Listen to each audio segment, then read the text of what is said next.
Laurie Halse Anderson is one of America's foremost writers. In her richly expressive novels for young adults, she gives voice to the search for meaning, identity, and truth, both in the present and the past. The yearning for love and belonging is a recurring theme for Anderson. Anderson's books dare to address and portray the most difficult of subjects, such as exclusion and sexual violence, eating disorders, depression, suicide, and injustice.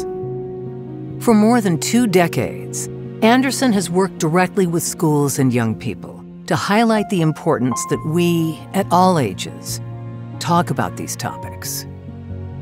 Her breakthrough novel, Speak, was published in 1999 and has been translated into many languages and adapted for film and a graphic novel.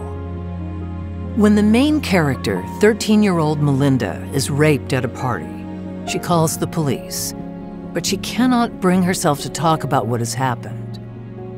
Her strategy for surviving the pain, shame, and isolation is to stop speaking. The title, Speak, is meant to be read as a call to action.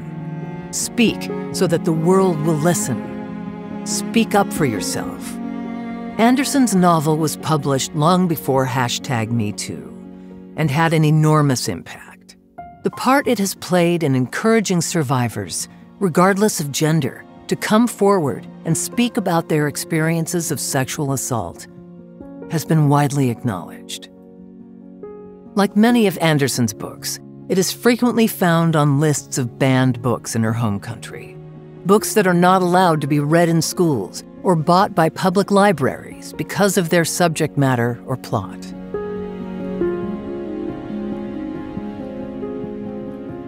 In 2019, Laurie Halse Anderson published Shout, her memoir in verse, in which she writes about her own upbringing and how she found her way to books, reading, and language. The only thing that helped me breathe was opening a book. Anderson also has a burning interest in the history of America. One of her greatest historical projects is the trilogy Seeds of America. The trilogy opens in 1776 and ends in 1781, the year of the Declaration of Independence. It gives an impressive picture of a society and how individual destinies are formed. Laurie Halse Anderson describes herself as a survivor who refuses to be silenced, and that is true for many of her main characters as well. With tender intensity, she evokes moods and emotions and never shies from even the hardest things. Laurie Halse Anderson is the Astrid Lindgren Memorial Award Laureate 2023.